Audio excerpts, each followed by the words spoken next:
Buenas noches, bienvenidos, bienvenidas. Gracias por sintonizar Brotes Verdes como cada lunes por la noche aquí en la pantalla de C5N.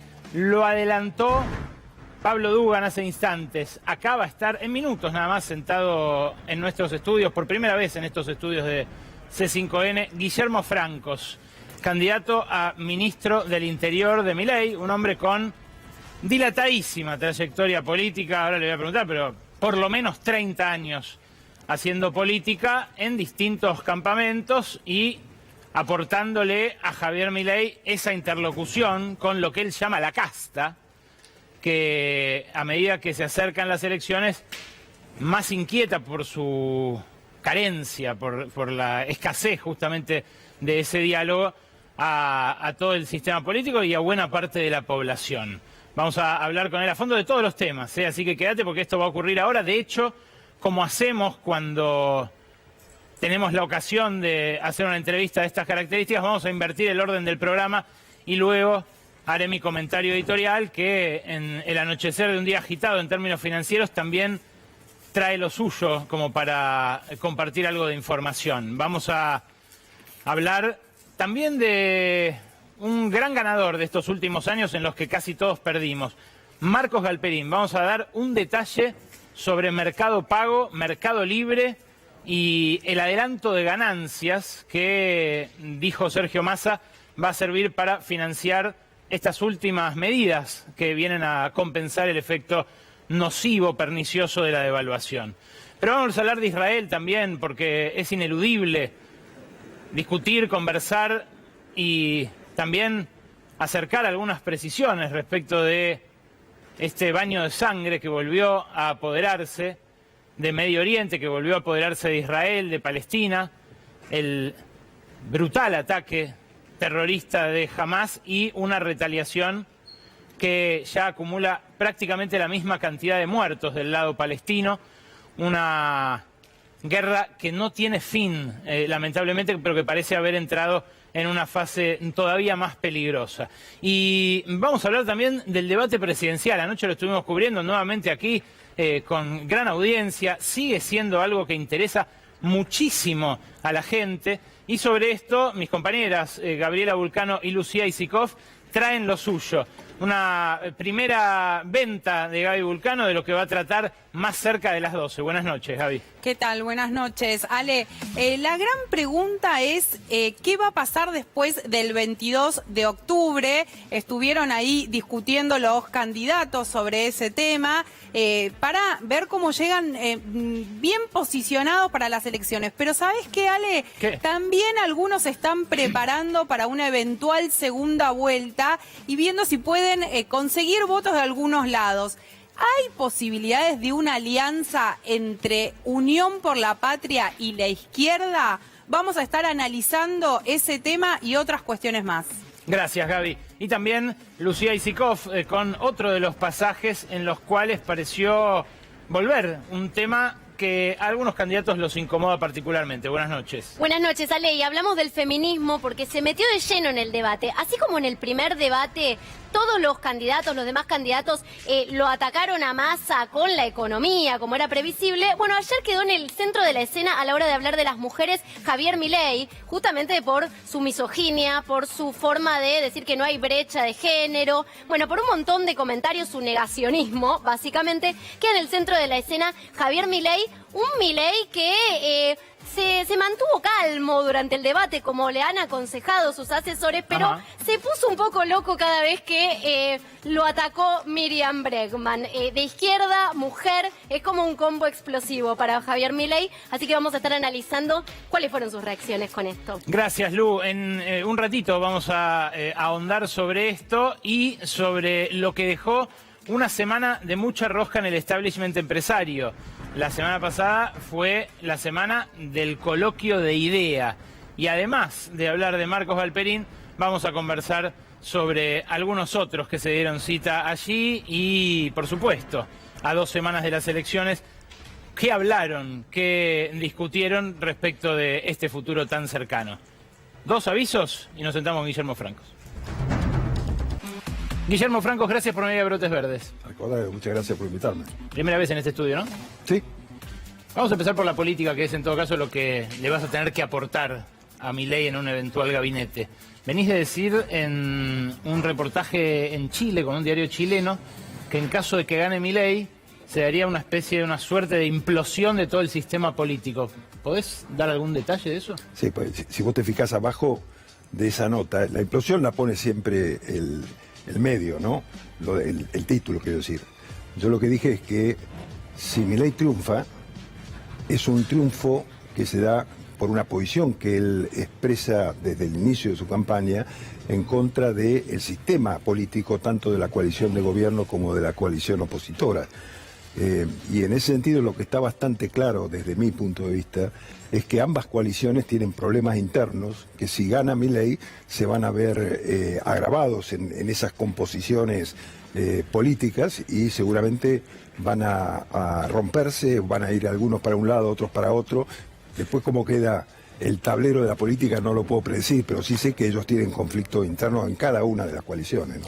Massa ha dicho que en caso de ganar encabezaría un gobierno de unidad nacional y dijo que no les extrañe a los que vean mi gobierno que tenga ministros de otras fuerzas. Quizás pensando en un escenario así, ustedes a la inversa, ¿piensan en ese caso, en caso de que se den esas explosiones o implosiones, incorporar a su eventual gobierno a gente de esos otros signos? A toda la gente de valor y que venga sin prejuicios a tratar de cambiar las cosas en la Argentina, por supuesto, ningún problema.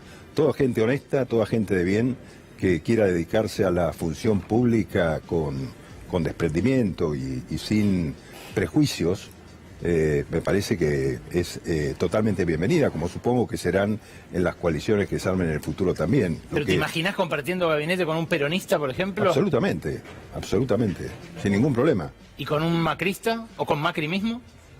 Sí, bueno, no creo que sea el caso del expresidente Macri que vaya a integrar el gabinete de Milei, digamos, pero Macri es una figura, un expresidente que es reconocido y Milei lo ha dicho en varias oportunidades que le gustaría que sea un representante de la Argentina en el mundo, ¿no? Así que no veo por qué no, me parece que absolutamente es posible. Lo que pasa es que ese hecho o ese comentario por ahí genera, o las propias declaraciones de Mauricio Macri del otro día cuando decía que en el caso que ganara Milei habría que apoyarlo, que es un comentario, si se quiere, patriótico, ¿no? Es decir, estamos en una situación muy crítica de la Argentina donde es necesario el esfuerzo y la colaboración de todos, ¿no? Y de eso claramente genera algunas rispideces en su propio sector, como es lógico, pero la verdad que no veo por qué, porque no es que él diga yo no voy a apoyar él dice yo apoyo en este caso a Patricia Bullrich, pero en el caso que gane Milei todos tenemos que apoyar también su gobierno para poder llevarlo adelante, ¿no?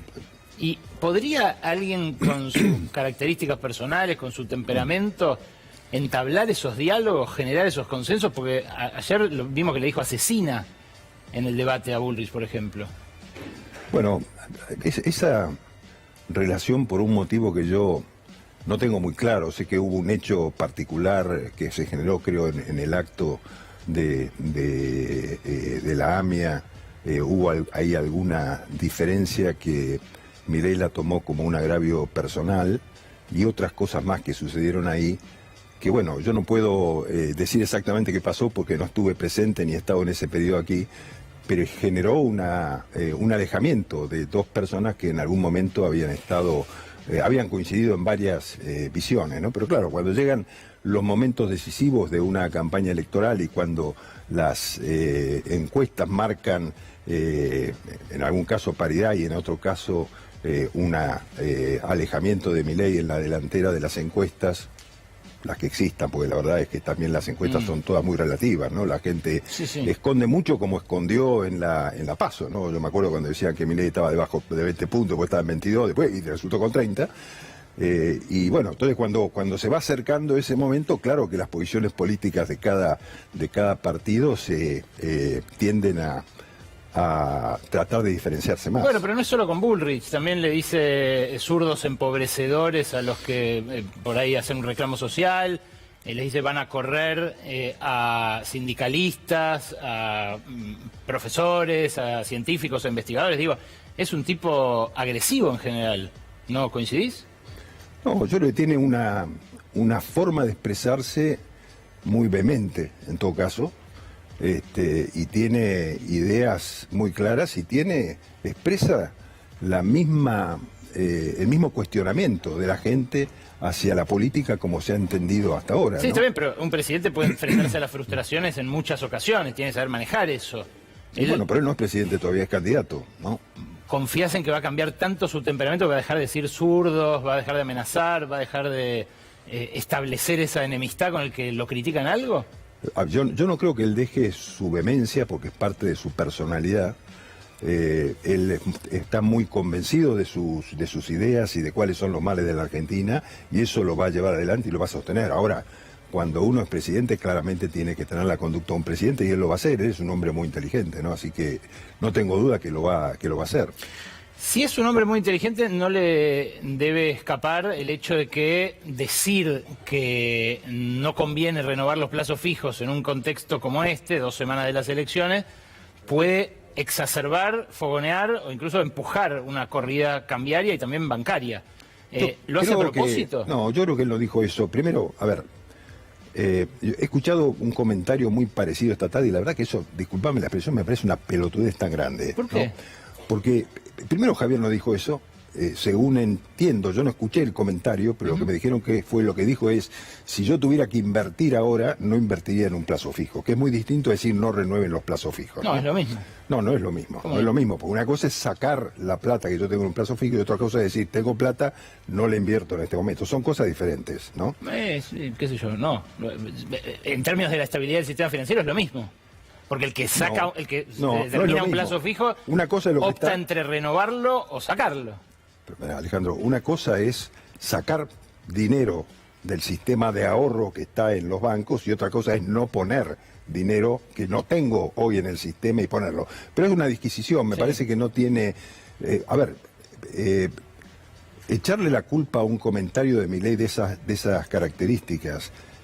me parece que es no analizar cuál es la situación económica en la Argentina hoy. No, claro. Entonces, que es muy crítica, pero las expectativas juegan. Bueno, sí, pero bueno, las expectativas juegan por otras cosas, digamos, ¿no? O sea, yo creo que el gasto público disparado, la falta de tener precios relativos razonables para todos los actores de la economía, hace que la gente trate de refugiarse en el dólar como protector de su valor, del valor de sus ahorros. Y eso no es culpa de Milei, es culpa de las situaciones que está viviendo la economía argentina, ¿no? Así que me parece que interpretar eso de un comentario de Milei me parece que es un poco exagerado, ¿no? ¿Se puede sé que le molestó porque lo hizo público el ministro de Economía hoy en un canal de televisión, creo.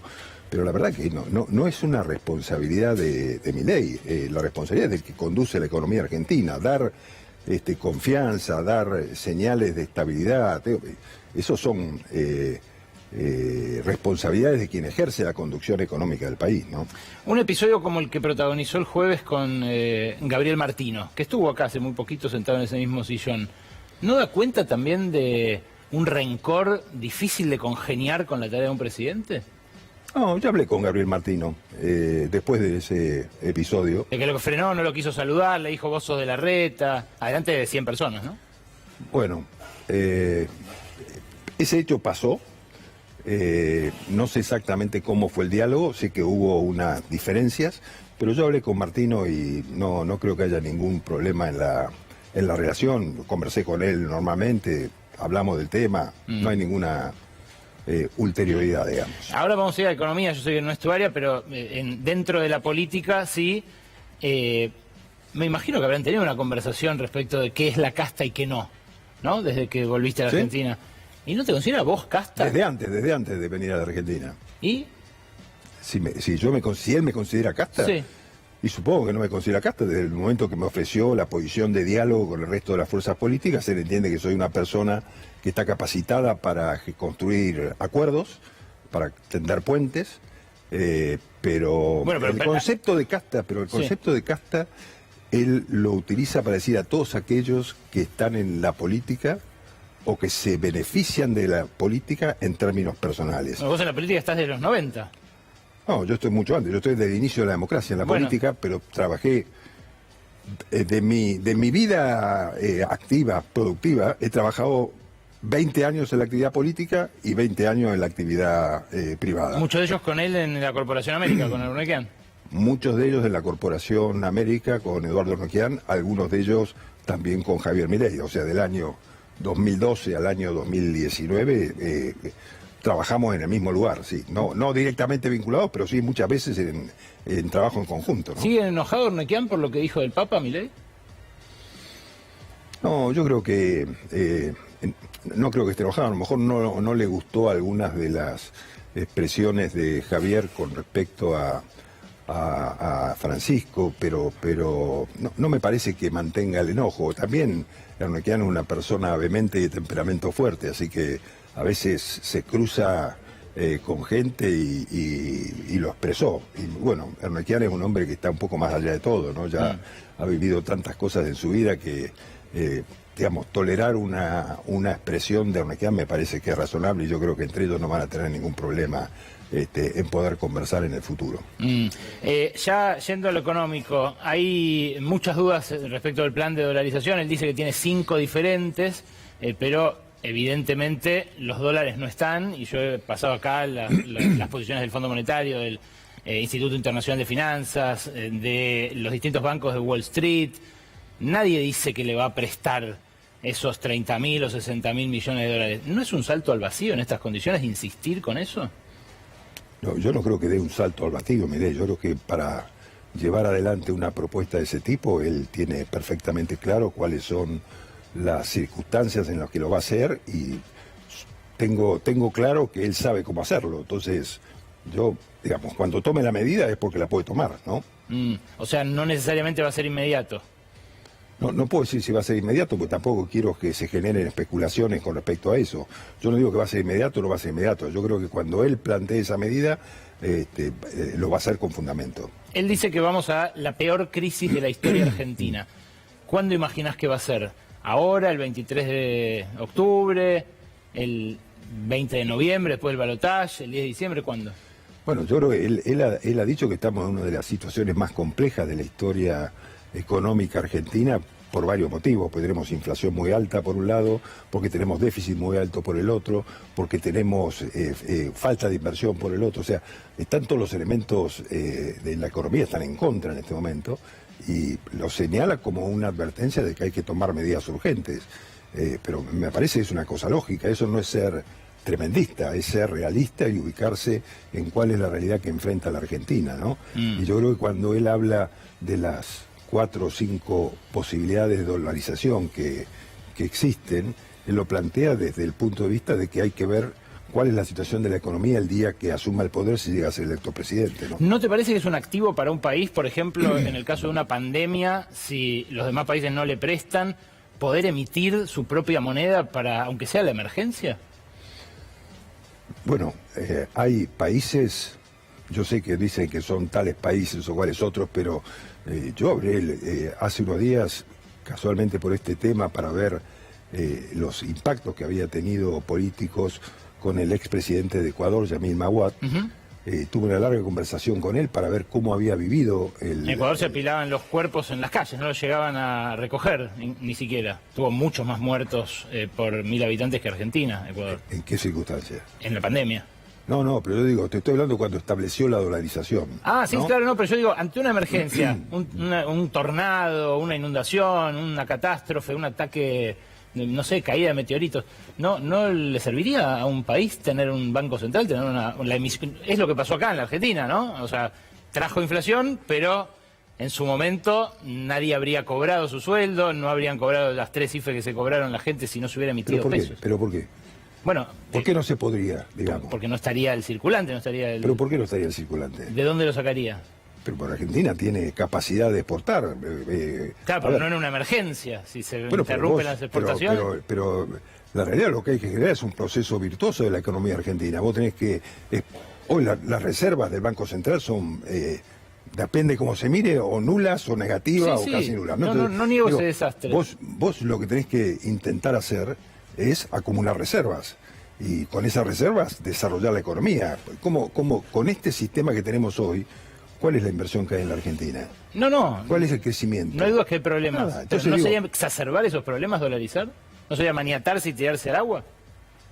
Bueno, yo creo que no, porque, digamos, estoy participando de un proyecto que estableció como una de sus banderas más importantes anclar la inflación de la Argentina en una moneda que sea segura, porque de acuerdo a la situación que vive la Argentina, el peso no es moneda, ¿no? Entonces, es muy difícil manejarse en una situación como la que estamos viviendo. ¿Cuál es el valor que tienen las cosas? Nadie sabe. Es que eso de atarse a una moneda ya lo hizo Cavallo, que en su momento vos militabas con él, con el presidente Alberto Fernández también y otros.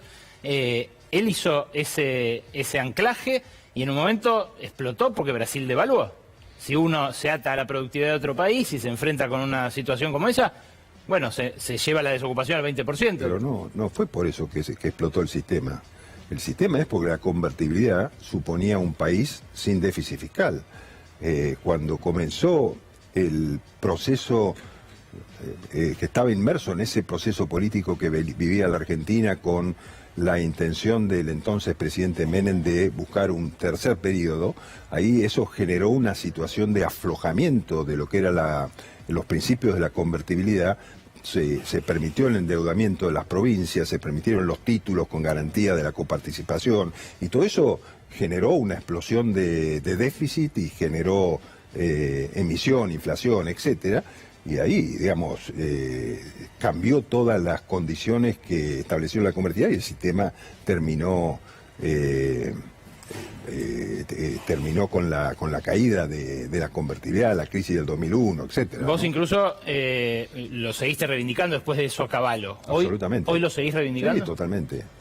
Sí, yo creo que... ¿Y él a Milei? Más aún, yo creo que Cavallo tuvo una actitud... Si vos me preguntás a mí desde lo político, yo digo que él cometió un error al incorporarse al gobierno del presidente de la Rúa, porque esa alianza tenía una situación muy compleja también y no tenía muy claro para qué lado ir. Estaban internamente, no había una unidad de criterio. Entonces, él cometió para mí un error político en incorporarse a esa alianza cuando era una personalidad de reserva que tenía la Argentina para un futuro, ¿no? Guillermo, para vos, la represión ilegal de la última dictadura fue parte de una guerra. ¿Lo que hicieron los militares argentinos fue una guerra?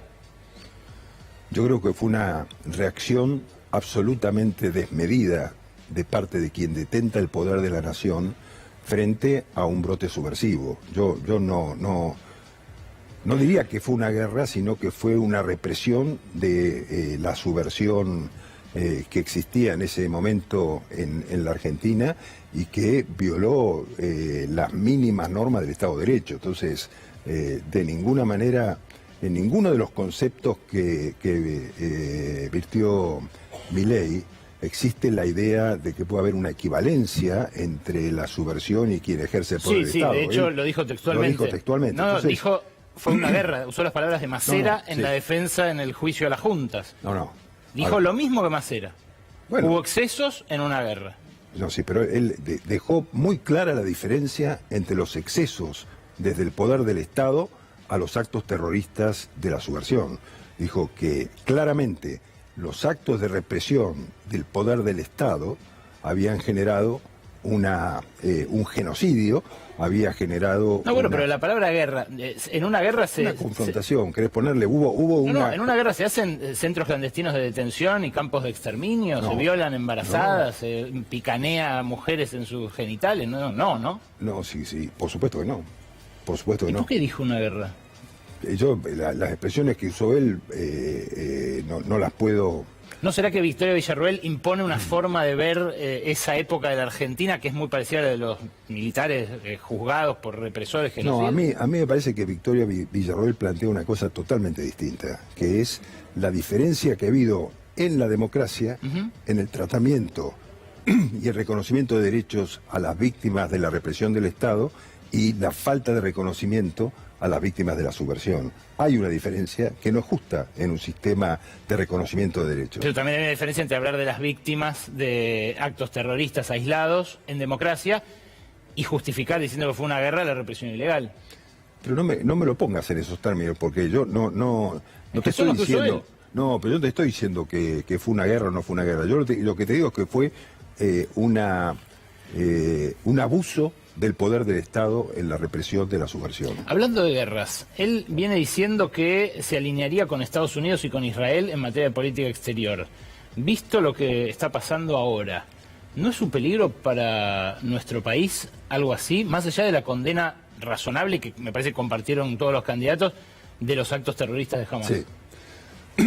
Bueno, por supuesto que, digamos, la situación internacional cambió dramáticamente en las últimas 48 horas, ¿no? ¿Debería revisar esa posición? Pues yo creo que hay que analizarla en el contexto internacional. Uno no puede ser ajeno a las variaciones que existen en el contexto internacional ante una situación tan conmocionante como esta, ¿no? Digamos, todos nos hemos quedado...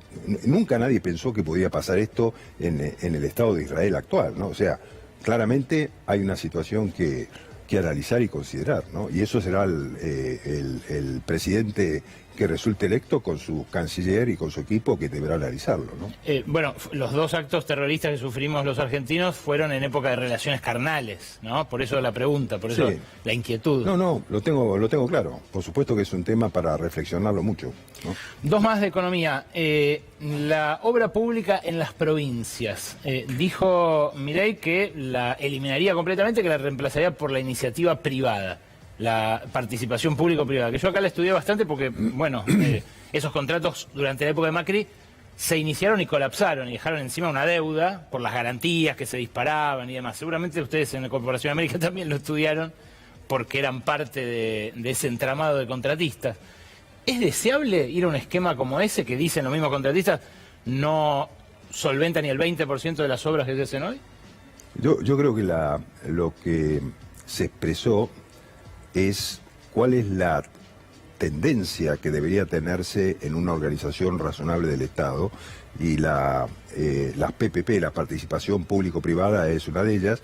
Milei plantea un estilo a la chilena, que en Chile funcionó, y funcionó muy bien, y él hace la comparación, cualquiera puede hacer la comparación cruzá a Chile, y fíjate cómo está la infraestructura de vial en Chile y cómo son las rutas de la Argentina, y te vas a dar cuenta cómo funciona un sistema y cómo funciona otro. También ¿no? son carísimos los peajes, como en España, ¿no? No sé si son carísimos los peajes, se pagan peajes, pero, digamos, las obras están hechas. Nosotros pagamos peajes y las obras no están hechas, ¿no? Las provincias, ¿cómo van a sobrevivir sin coparticipación y sin estas transferencias? Nadie dijo eso. Él dijo que quiere otro sistema. No, nadie dijo eso. Nadie dijo que... A ver, la coparticipación es una ley que está ordenada por la Constitución Nacional. Sí, claro. No se modificó, no se sancionó la ley que debió sancionarse, que está prevista en la Constitución del 94, pasaron 29 años, no fue el sistema político, no fue capaz de encontrar una ley para reformar la vigente. Se va a plantear una reforma, pero eso no quiere decir de cancelar la coparticipación, es imposible, ¿no?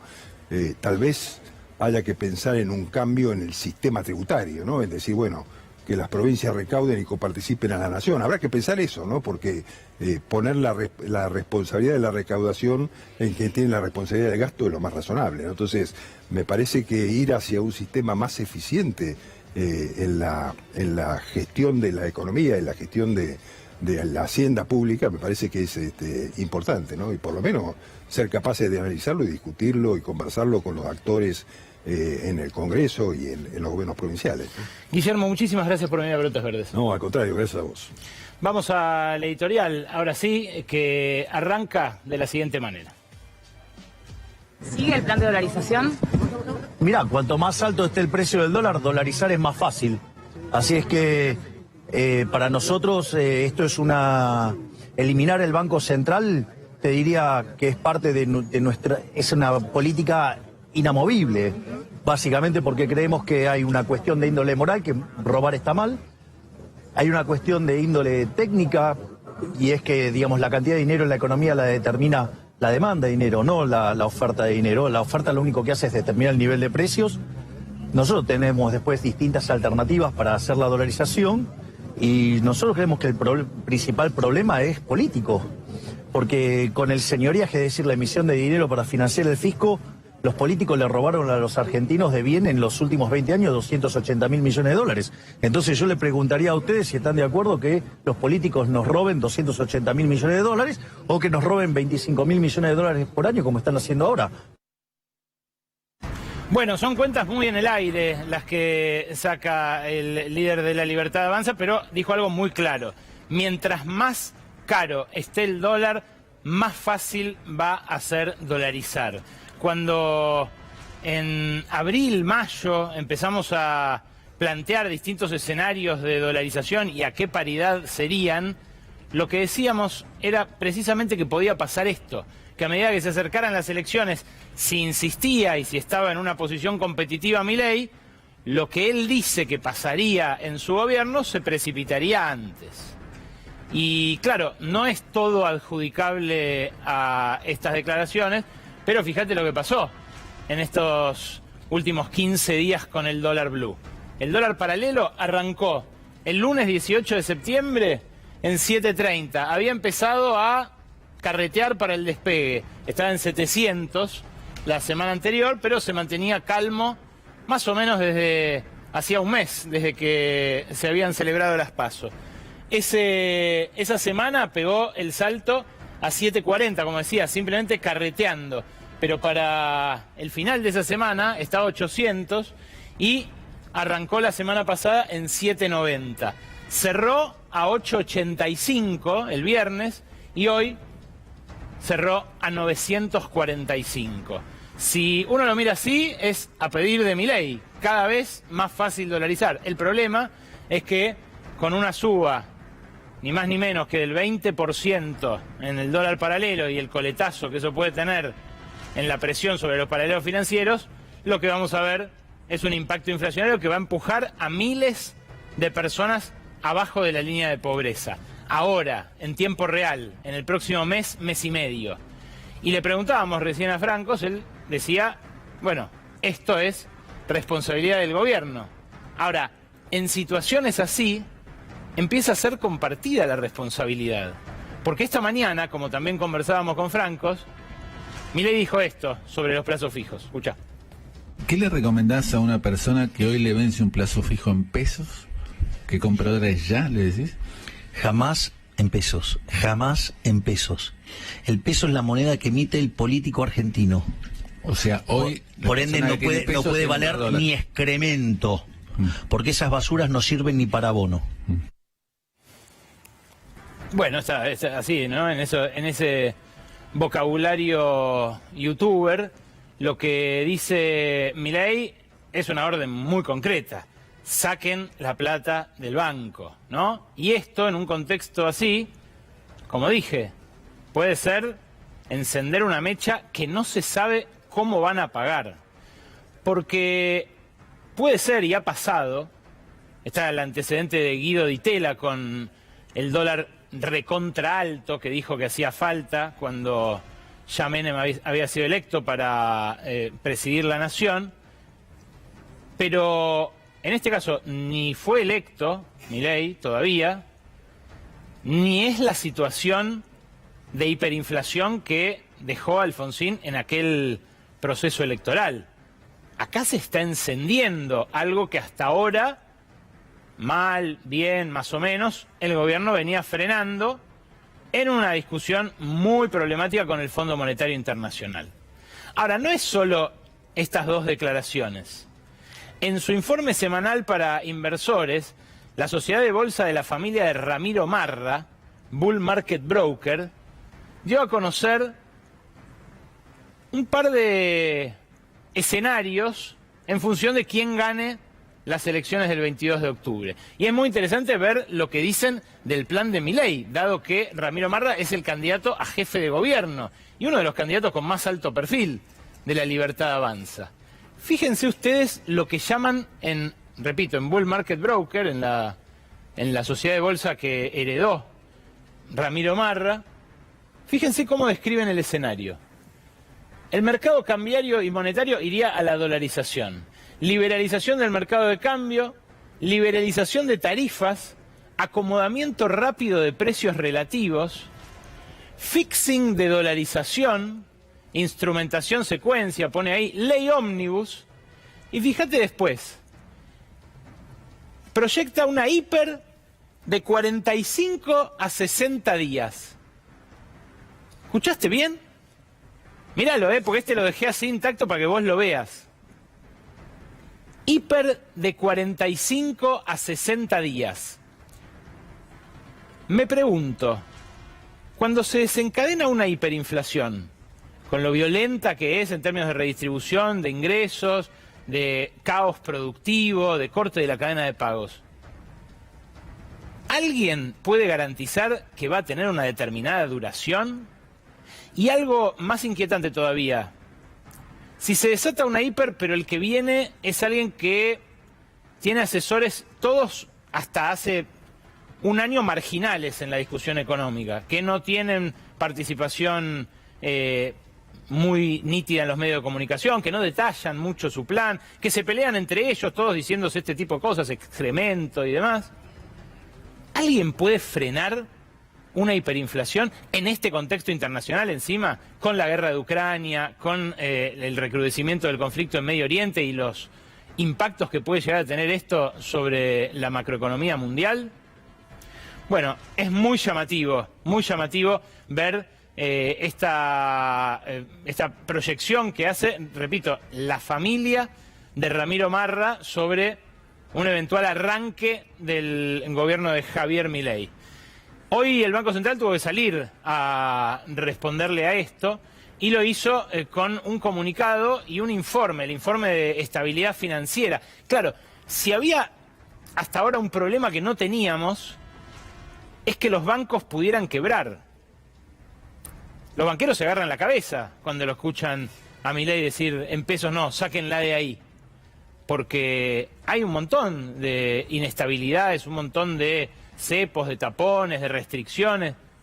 Pero mirá lo que muestra el Banco Central hoy. Los índices de Basilea III, que son los más exigentes del Comité Bancario de Basilea, es el que establece las reglas de cómo tienen que actuar los bancos para respaldar las monedas. Mirá, los bancos internacionales grandes, no hace falta que veas cada gráfico en detalle, pero esta es la liquidez, la cobertura de liquidez de los bancos, este del medio es el fondeo neto estable y este de ahí es el apalancamiento. Son tres indicadores de si un banco te puede devolver la guita o no después de un plazo fijo. Y acá, Argentina es la raya azul. Por primera vez en la comparación internacional aparece muy por encima del promedio de los bancos internacionales grandes y también del resto de los bancos internacionales, que son la línea verde. En el fondeo neto ocurre lo mismo, Argentina es la línea azul y ahí está el tiempo hasta el primer trimestre de este año, incluso los datos llegan hasta julio y en todos los casos Argentina sigue con bancos sanos. Esto es en parte lo que ocurrió después del corralón y el corralito, ¿no? A los bancos no les permitieron más prestar dólares, salvo a exportadores que dieran como garantía esas propias exportaciones. Y para la recepción de plazos fijos se establecieron normas muy exigentes. Bueno, para Milei igual todo esto es excremento y hay que preguntar en todo caso qué son los ahorros en pesos de la gente que todavía no huyó despavorida al dólar por estas declaraciones y por la inestabilidad que estamos viviendo. Bueno, en este contexto, incluso Patricia Bullrich salió a decir, bueno, con esto no podemos joder. Lo dijo Carlos Melconian en distintas oportunidades, pero esto lo tuiteó la propia Bullrich el viernes pasado. No vale todo para defender la dolarización. Milei dijo que cuanto más alto esté el dólar, más fácil será dolarizar. Con su propuesta te destruye el bolsillo y te encarece los precios. Todo para justificar la dolarización. Es conocida la teoría. Cuanto peor, mejor. Pensar que en muchas ocasiones se acusó a la izquierda de esto, ¿no? Del cuanto peor, mejor. Ahora, quien lo lleva a cabo, metódicamente y muy asertivamente, es el referente de la ultraderecha. ¿Cómo está Sergio Massa? Sergio Massa se juega a todo o nada, y se juega a todo o nada en un contexto realmente muy adverso.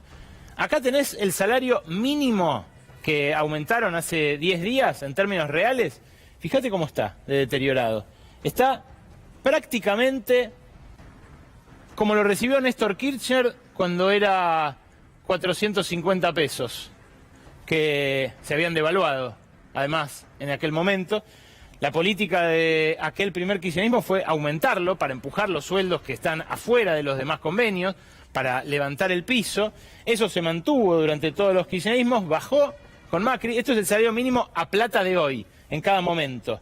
Cuando empezó Macri, 193 lucas. Cuando empezó Alberto Fernández, 140. Hoy, 118. Todo a plata de hoy. Y claro, la variación del salario real en cada gobierno, que nosotros ya la hemos mostrado acá, refleja esto. Este es el salario promedio, ya no el salario mínimo. Fíjate, Néstor Kirchner lo aumentó casi un 40, Cristina un 20 en su primer gobierno, un 8 en su segundo, Macri lo deprimió 22% y Alberto Fernández, con esta última recomposición, ya llegando al final de su gobierno, lo deja casi empatado, un poquito por abajo. Pero claro, son 7 años de pérdida de poder adquisitivo. ¿Y qué tiene Massa para sacar pecho en lo económico? Muy poquito. La tasa de desocupación es uno de esos indicadores. Fíjate, 6,2% es lo último que dio y tuvo una franca baja durante el gobierno de Alberto Fernández, subió durante el de Macri, bajó durante los 3 kirchnerismos, diría Matías Culfas, pero fíjense lo que pasó con la desocupación en tiempos en los que rigió la convertibilidad, muy parecido a lo que ahora entraría a regir con una dolarización.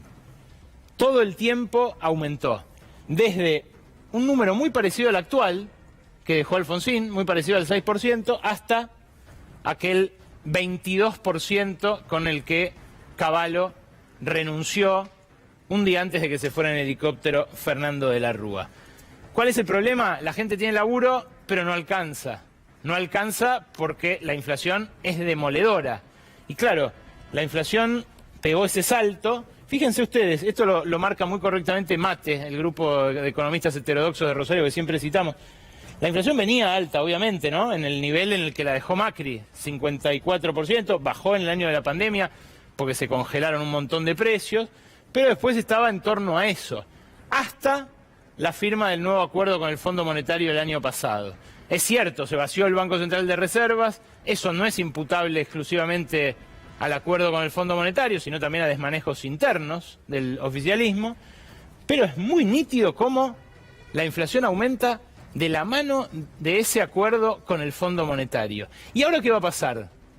Mirá la inflación semanal que venimos mostrando semana a semana aquí, que elabora LSG, la consultora que fundó Martín Lustó, otro enojado con Macri por las cosas que dijo, por ejemplo, las cosas que dijo en Estados Unidos, que en voz baja ha hablado tanto en Boston como en Miami con interlocutores a los cuales les dijo: Milei va a llevar adelante mi sueño, casi sin mencionarla a Bullrich.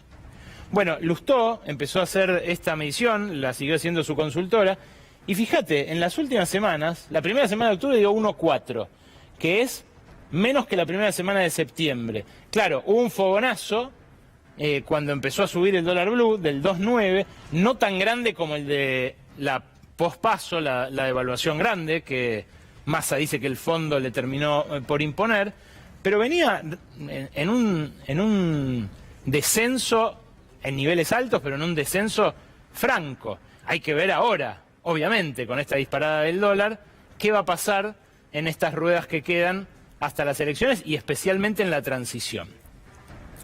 Claro, en este contexto, el círculo rojo orejea las cartas. Mira, ve.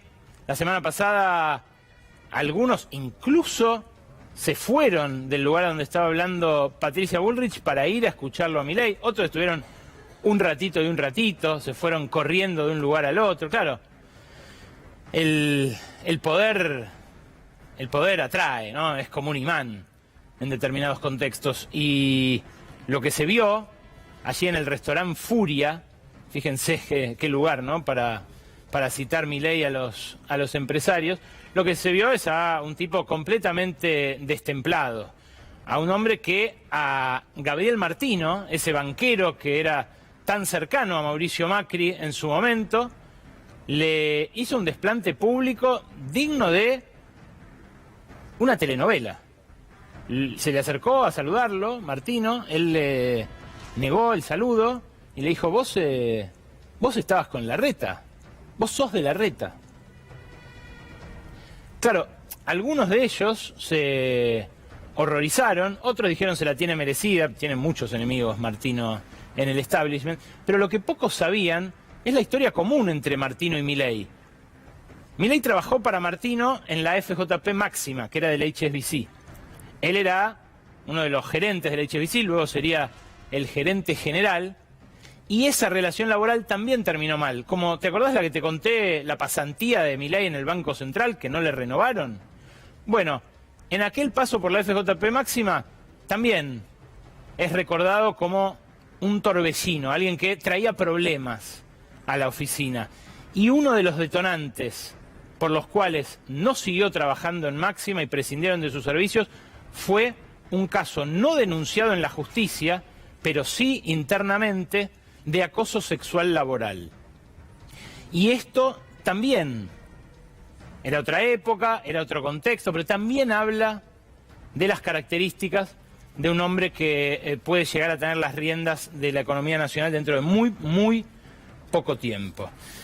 Hay otro magnate que también orejea las cartas y que sabe que es uno de los tipos más poderosos, no solo por el tamaño de su fortuna, de su billetera electrónica, en este caso, sino también por lo presente que está en la vida cotidiana de cerca de 10 millones de argentinos. Marcos Galperín, el dueño de Mercado Libre y de Mercado Pago, ya apareció acá la semana pasada porque yo te contaba cómo Sergio Massa aceptó relajar los plazos de una exigencia de seguridad que empezaba a regir el 1 de diciembre para el fondeo de las cuentas de Mercado Pago desde una cuenta bancaria. Esto Galperín lo sacó de quicio, tuiteó que iban a dejar de funcionar Mercado Pago para 4 millones de personas, y Massa, muy rápido, le ordenó al Banco Central que revierta eso. Todavía no lo hizo el Banco Central, pero le ordenó que revierta eso a cambio de una serie de rebajas en las comisiones, que son carísimas en muchos casos para operar con Mercado Pago. La gente no se da cuenta porque es un servicio nuevo, pero se queda con el 5, 6, hasta el 8% de las operaciones que uno puede hacer a través de esa plataforma, una comisión completamente usuraria. Esa conversación fue a través de interpósitas personas. No hablaron Massa y Galperín, no hubo un pacto sellado entre los dos protagonistas, pero hubo una interlocución y Massa tomó esa decisión. De lo que nadie en la coalición oficialista puede acusar a Massa es de lo que pasó con la retención del 15% a cuenta de ganancias con la que el gobierno dice va a financiar los préstamos para monotributistas, la devolución de IVA, la rebaja de ganancias, es decir, las medidas paliativas de la inflación de estos últimos 2 meses. La AFIP, que conduce Carlos Castañeto, sacó una resolución en el boletín oficial que indica cómo debe liquidarse ese anticipo de ganancias. En realidad uno paga ganancias a año vencido, ¿no? La liquidación, y lo que hacen en este caso con las 100 empresas más grandes del sector financiero es decirles vos pagá antes un 15%, 6 meses antes. Esto implica para el fisco obviamente una ganancia en contexto inflacionario. Ahora, Galperín encontró un agujero en esa resolución general de la AFIP, en la 5424, que dice así: en aquellos casos en que se haya declarado resultado impositivo por una o más actividades promovidas, el contribuyente podrá deducir el importe del pago a cuenta, el monto correspondiente a la desgravación por esa actividad promovida. Consulté en jueces especializados en lo fiscal y me dijeron que ese artículo, como ya sospechaban los bancos, que lo tienen en la mira Galperín, obviamente, por la competencia desleal que implica, que no se someta a la regla del Banco Central, que se le apliquen ventajas impositivas como la Ley de Economía del Conocimiento, lo que me dijeron es que esa cláusula lo puede ayudar a no garpar el anticipo de ganancias. Se daría en ese caso la paradoja de que el gobierno dice que les va a dar a los más pobres, cobrándoles a los más ricos, pero el más rico entre los más ricos no pone. Si fue una equivocación, el gobierno tiene la oportunidad de enmendarla con una simple nueva resolución de la AFIP. Quédate, porque después de estos avisos viene la selección que hicieron del debate mis compañeras, el análisis de Lucía Isikoff y Gaby Vulcano y la conversación con Santiago Juncal sobre Israel, un horror cotidiano que desgarra.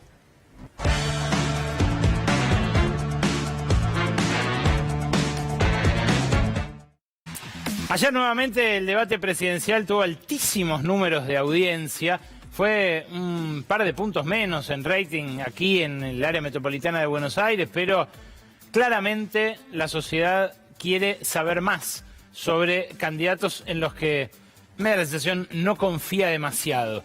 Pero el análisis esta vez lo van a hacer mis compañeras Lucía Isikoff y Gabriela Vulcano.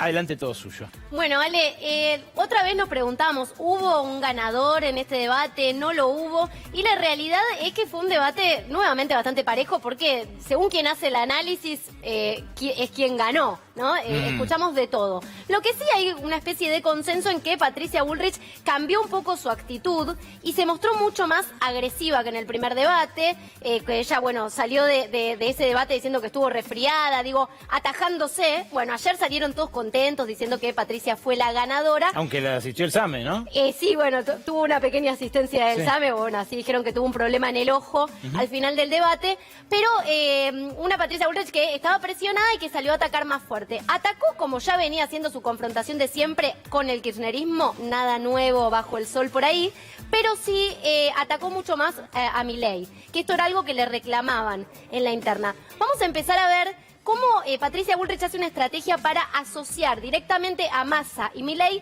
con la casta, y así empieza Patricia Bullrich a acorralar a Javier Milei. Todos los chorros de Massa en las listas, Javier, lo tenés a Barrionuevo que te banca la campaña. ¿Con qué dinero? ¿Vos creés que vas a cambiar algo con tantos chorros adentro de tus listas, Milei? ¿Candidato Milei?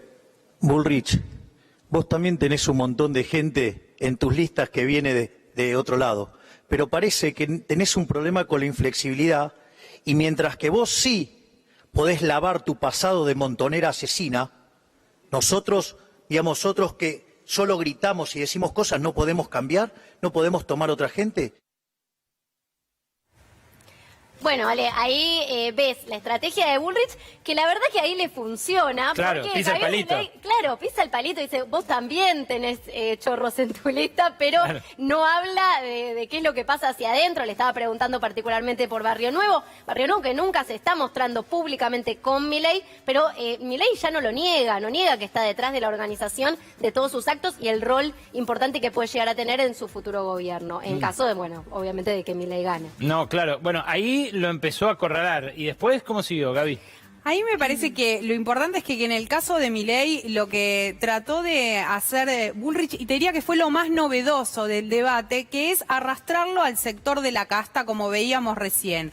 Ahora, la estrategia que utilizó con Sergio Massa, que es el otro gran contrincante, fue más o menos la misma que viene teniendo con el oficialismo en general. Lo que trató de hacer con Massa fue de alguna manera asociarlo directamente al kirchnerismo y al kirchnerismo asociarlo a la corrupción, por lo tanto asociar a Massa con la corrupción y puntualmente con la figura de Martín Insaurralde, que si bien en el primer debate lo habían utilizado ese recurso para tratar de pegarle a Sergio Massa, esta vez te diría que casi que en todas las frases que tenía Patricia Bullrich para con Massa estaba la palabra Insaurralde. ¿Qué es lo que pasó? Escuchó un tramo donde le tiró directamente con todo lo que tenía sobre la corrupción kirchnerista, los bolsos de López y todo lo que le tenía a mano. A ver. Los bolsos de López, los hoteles de Cristina y el yate de Insaurralde. Massa, el país entero se pregunta, ¿cuándo van a dejar de afanar? Bueno, en primer lugar, te quiero decir, Patricia, que ser vulgar o hablar canyengue no te va a hacer más popular de cara a la elección. Y no alcanza con gritar para correr o corregir la mala performance electoral que estás haciendo. Claro, ahí ya hubo otra respuesta, ¿no? Diferente a la de Milei.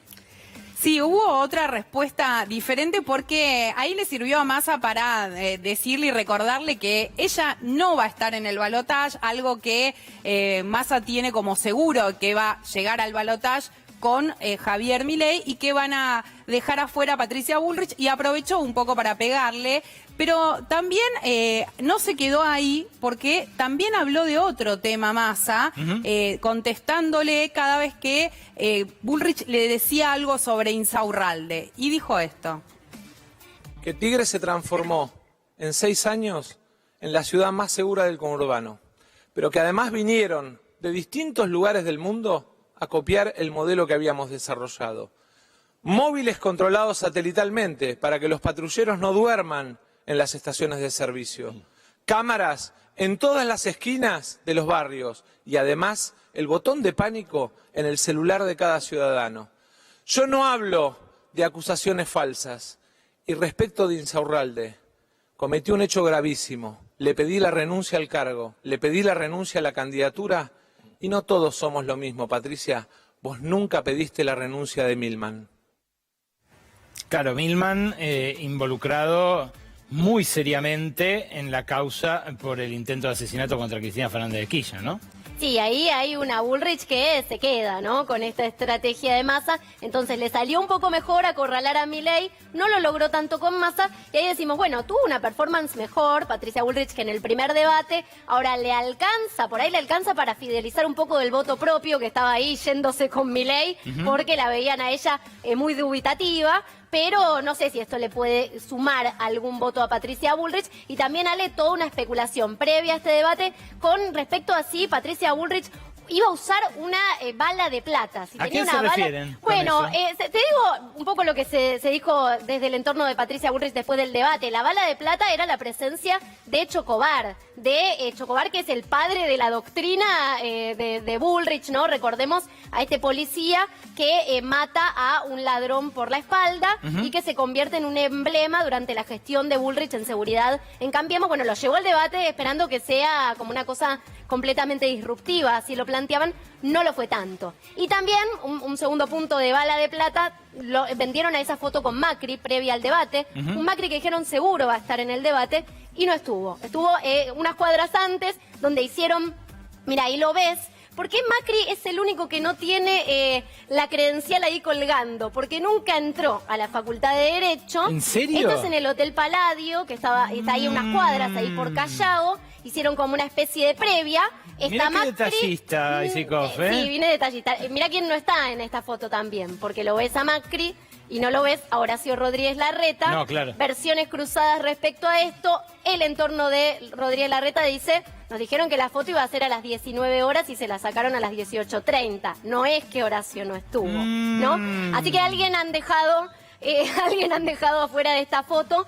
Pero, bueno, todo esto forma parte de la previa y Bullrich intentando mostrar, además fueron en una combi, en un bus, Pichetto no estaba muy feliz, se lo ha mostrado con cara de enojado. Sí, se vio esa cara pero fueron todos proverbial. juntos, ¿no? Todo el bullrichismo fue ahí a acompañarla, así que trataron de mostrar algo distinto, al menos. Tampoco está Lustó ahí, ¿no? Bueno, ella se encargó de decir que la acompañó, que estuvo súper presente, pero bueno, no. Pero lo que pasa es que Larreta es, digamos, del PRO, pero nunca quedó clara cuál iba a ser la participación de Larreta en esta parte de la campaña. Él quedó muy corrido, de hecho, los últimos días blanqueando, bueno, el dolor que sintió la noche en que perdió las primarias, así que se nota que todavía no se ha llegado a una recomposición. Lo de la bala de plata entonces era bastante literal, ¿no? Por Chocobar. ¿Qué más, Gaby, para destacar? Patricia Bullrich, contábamos, se centró sobre todo en la figura de Javier Milei, de Sergio Massa, Pero también se coló un tema que no estaba previsto en el debate, que tiene que ver con el feminismo. ¿Por qué con el feminismo? Porque si bien la candidata de la izquierda, Miriam Bregman, había pedido que esté ese tema en el debate, Javier Milei y todo su equipo se opusieron y no se pudo llegar a un acuerdo para que sea parte del debate. Bueno, con tan mala suerte, Milei, que hoy le dieron el Premio Nobel de Economía a una economista que estudió las brechas salariales de género en los últimos 200 años. Una mujer que además es investigadora laureada en Harvard.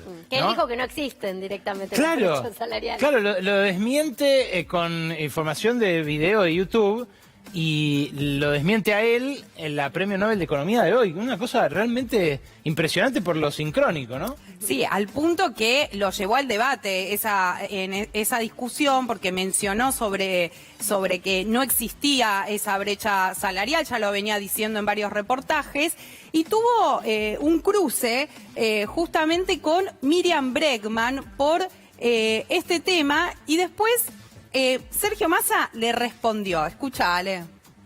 Como si todo esto fuera poco, dice que el salario tiene que estar por encima de la canasta básica, que sería maravilloso. Pero ¿sabes cuál es el problema? Que con las cosas que vos proponés, en lugar de tener más, vamos a tener muchísimo menos. Y vamos a tener un nivel de desempleo enorme y todas las empresas quebradas, que seguro vos vas a querer nacionalizar. Gracias, Javier Milei. Usted ya usó todas las posibilidades de derecho a réplica. Ha pedido también derecho a réplica Sergio Massa. Su turno. Javier, hasta acá llegaste.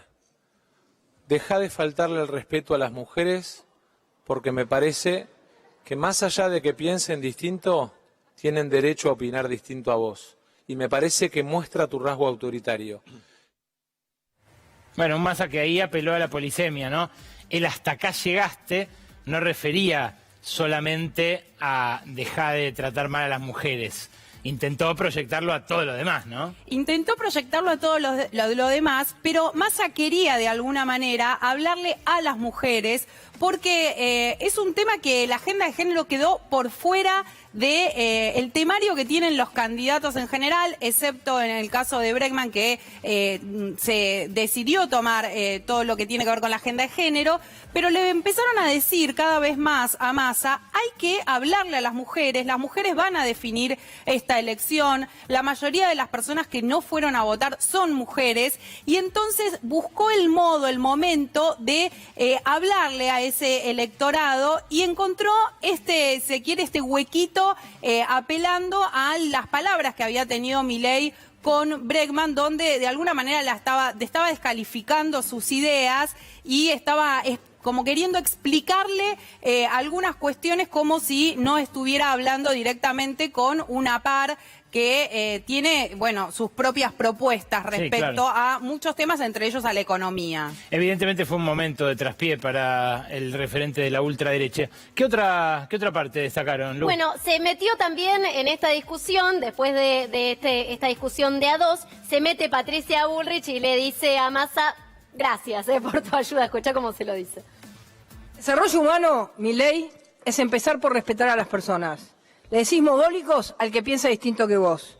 Insultás a católicos y judíos. A los longevidad que acabás de hablar le decís viejos meados. A la cámpora sos exactamente igual. Mostrás motosierras, violencia a los jóvenes. Y agredís a las mujeres. Y no necesitamos más a que vos nos defiendas, nos defendemos solas. Tenelo clarito. El gesto, ¿no? El gesto de Pedemonti. Yo le voy a decir a todos. Fue objeto de muchas risas esto en las redes sociales, pero fue medio el tono, ¿no? Un monocorde que usó Bullrich para salir del silencio en el que se había entrampado la vez pasada. Ale, te diría que es una de las pocas cosas que en el discurso de Bullrich, en su exposición, es bastante espontáneo, porque en general fue con muchos eslóganes, dejó aparte, si se quiere, todo lo que tiene que ver con las propuestas. Se enfocó en tratar de repetir algunas ideas que ella había trabajado con su equipo y que de hecho en algunos momentos leyó. Esa parte donde de alguna manera le pone los puntos a Sergio Massa diciéndole: no necesitamos que nos defiendas, fue lo más espontáneo que encontramos en el debate, por lo menos en lo que tiene que ver con Patricia Bullrich. Bien, ¿algo más para destacar, Lu? Sí, vamos al último, que bueno, sigue el cruce Milei-Bregman, un Milei que, de verdad, Ale, en el único momento en que se pone loquito en el debate, al que fue bastante sedado, donde todos le aconsejaron, tenés que bajar un cambio, no tenés que mostrarte, tan exacerbado, es con los cruces con Bregman. Con Patricia Bullrich también, digo, si vos lo ves a Milei, en el único momento en el que hace caras y burlas mientras que está hablando otra persona, son dos mujeres. Tiene un tema con las mujeres. Tiene un tema con las mujeres, y las mujeres de izquierda ni te cuento. No, claro. Así que vamos a escuchar otra partecita del cruce, que es una de las que más rebote tuvo entre Milei y Bregman. Yo no entendí nada. Para mí lo sacó de Yahoo Respuestas y lo que le fue tirando lo dijo. Porque la destrucción del planeta es una de las muestras más claras de la irracionalidad de este sistema capitalista que Milei defiende. Hasta hay partículas de plástico en la atmósfera. Pero Milei defiende la libertad de las empresas para contaminar hasta los ríos. Y llegó a decir que el cambio climático es un invento del socialismo. Bueno, que cacaree, que diga lo que quiera, nosotros, nosotras, con Nicolás del Caño, con todos mis compañeros y compañeras, vamos a seguir acompañando al pueblo de Mendoza que defiende el agua, al pueblo de Chubut que lucha contra la mega minería contaminante, porque han hecho retroceder los pactos que ellos hacen contra los derechos socioambientales.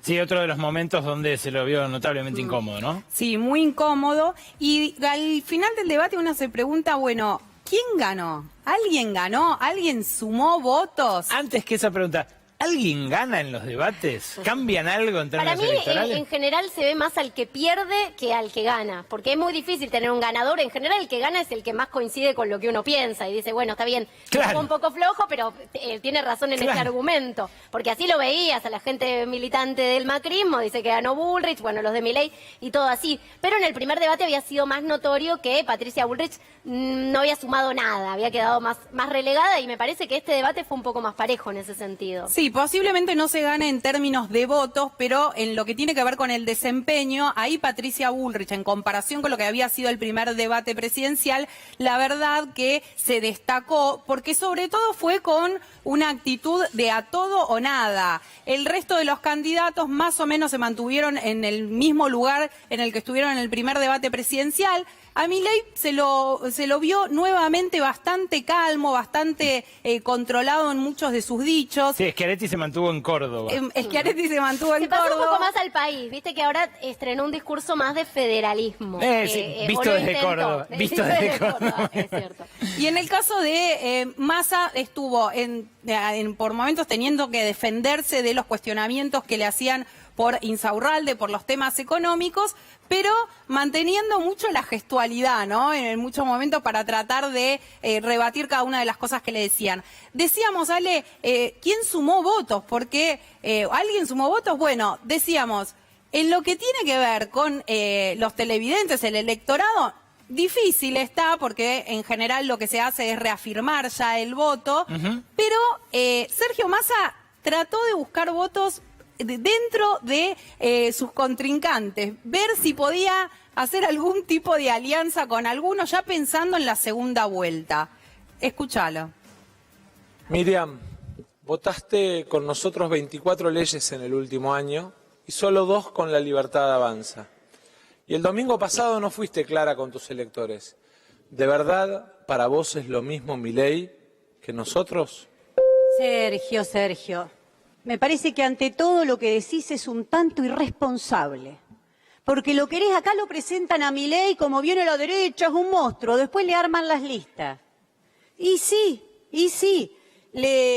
lo llamás a la Unidad Nacional, el otro día llamaste a la Unidad Nacional, te olvidaste de mí. Pero mirá, llamaste a Milei y a Villarruel. Vos sabés con quiénes vas a poder pagarle al FMI y seguir el plan de ajuste, con nosotros no, Sergio. Así que, chicanitas, no, si querés enfrentar a la derecha, votá a la izquierda, porque ellos ya gobernaron y fracasaron. Y ahora le arman las listas a Javier Milei como reconocieron desde Bernie hasta Juan Grabois, no al programa del Fondo Monetario. Y además, ¿sabés qué? No estamos en un balotaje, Sergio, no te apures. No te apures, le tiró. se lo dijo todo, ¿no? Con esa frase. Yo creo que con el no te apures dejó la puerta abierta para ver qué puede pasar en el balotaje. Muchos lo interpretaron así, Aisikov. Claro, la izquierda obviamente lo niega, aspira a tener una representación parlamentaria lo más potente posible. Sí, pero él le habla al votante. Digo, al hacer esto, más allá de lo que haga la dirigencia de la izquierda, creo que el votante, bueno, ahí sí va a mostrar una parte independiente de su decisión, ¿no? Y me parece que Massa ya está pensando en un balotaje del que está seguro que va a llegar al balotaje. Así lo piensa Sergio Massa y bueno, está ya con una estrategia de cara a un balotaje y no a la general. Cuánta incertidumbre, ¿no? Porque además estamos hablando todo en base a encuestas que acaban de pifiar hace un mes y medio. Así que, en fin, lo dirá el pueblo dentro de menos de 2 semanas ya. Gracias Aisikov, gracias Vulcano, Tenemos el humor de Nahuel Prado y el final del programa con Santi Juncal. El árbitro se va a adelantar Fernández. Así va, Paul Fernández.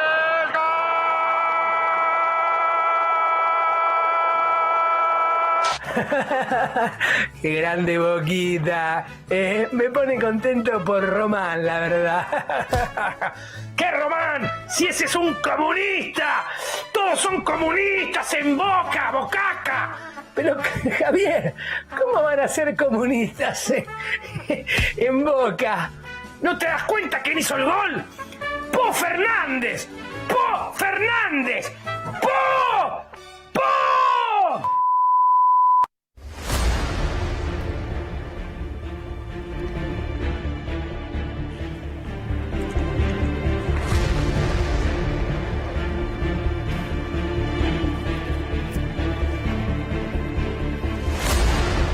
Y el horror cotidiano, el horror que ahora viene a exacerbarse, el fin de semana en el que murió la mayor cantidad de judíos desde el Holocausto, una verdadera masacre la que desató Hamás en distintos puntos con un ataque coordinado que el Mossad no pudo anticipar y mucho menos repeler. Las cifras de muertos crecen sin parar porque a los casi 700 que se cobró esa avanzada de Hamás se le sumó un número casi idéntico a manos del ejército israelí en la retaliación. Hay 7 argentinos muertos, 15 desaparecidos y por supuesto muchísima incertidumbre de lo que puede pasar de acá en adelante. Santiago Juncal es analista internacional y tiene la gentileza de visitarnos para compartir este cierre del programa. Gracias por venir, Santiago. De nada, Ale. Bueno, es la pregunta que se impone. ¿Lo que se abre ahora es una nueva guerra? ¿Es algo que puede durar años? ¿Es algo que puede durar meses, semanas? ¿Cómo lo ves? Bueno, días seguramente sí, meses tal vez también. Así incluso lo ha planteado el propio Benjamín Netanyahu, ¿no? Cuando dijo esto va a ser largo y duro. Y en ese sentido, bueno, se abren distintas perspectivas, ¿no? La posibilidad de que Israel no solamente pase a controlar los territorios cercanos a la zona de Gaza, como según se ha anunciado en las últimas horas ha ocurrido, sino también incursionar en el propio territorio de la franja. Es una posibilidad, aunque también está el recuerdo de otras incursiones que no terminaron bien y también teniendo en cuenta que es un territorio complejo, digamos, la retirada puede ser difícil y en ese sentido uno podría tender a pensar que eso no necesariamente va a ocurrir. Pero sí, lo que es seguro es que va a haber una respuesta muy fuerte, que seguramente el número de personas palestinas que terminen siendo muertas por las fuerzas israelíes va a crecer significativamente. Y también la pregunta es cuánto se va a unir el pueblo israelí detrás de eso, ¿no? Porque recordemos que hace muy pocos meses hubo una de las protestas más importantes de la historia de Israel vinculadas al intento de reforma judicial del gobierno de Benjamín Netanyahu, que es el gobierno más derechista, podemos decir, de la historia israelí. Entonces, en ese sentido, se abren varias preguntas, ¿no? Claro, muchos se hicieron una que es: ¿este ataque de Hamás le viene bien a Netanyahu para abroquelar ese frente interno? Bueno, uno podría decir que en el cortísimo plazo sí, porque en situaciones de guerra es difícil plantear diferencias a los efectos de dar una represalia tan fuerte, ¿no? O sea, todos se terminan uniendo en torno a, en este caso, el Poder Ejecutivo y en particular al aparato militar. Porque un diario israelí publicó ayer que hubo una alerta desde Egipto de que podía pasar algo grande y que la dejaron pasar. Sí, Netanyahu lo negó hoy en un discurso televisado. Negó ese dato, pero vinculado al anterior uno podría decir, para completar la respuesta, en el muy corto plazo sí puede haber una unidad nacional detrás del Poder Ejecutivo, pero recordemos lo que le pasó a Golda Meir en 1973, ¿no? Después de la guerra de Yom Kippur. Una vez que terminó la guerra, hubo un informe interno sobre cuáles habían sido las responsabilidades, sobre los errores de inteligencia como consecuencia del ataque simultáneo de Egipto y de Siria, y a poco de publicado el informe, a los pocos días tuvo que renunciar, ¿no? Precisamente porque había habido las fallas del Estado israelí de acuerdo a la inteligencia para prever esos ataques. Hablabas de Egipto y de Siria y hay temores de que a Hamás se le sume Hezbollah. Exactamente. Que tiene más apoyo de Irán, logísticamente, sí, pero que expresa toda otra posición, ¿no?, respecto del Estado de Israel. Claro, se le abre un dilema a Israel en el sentido de si puede mantener dos frentes o tres frentes eventualmente a la vez. ¿Por qué? Franja de Gaza, el norte, justamente lo que podría ser un enfrentamiento con Hezbollah, más allá de que ya hubo bombardeos cruzados, ataques cruzados, incluso algunas muertes, y también lo que es Cisjordania, ¿no? Porque recordemos que hace muy pocos meses atrás hubo un ataque a un campo de refugiados en Jenin por parte del ejército israelí que dejó algunos muertos también.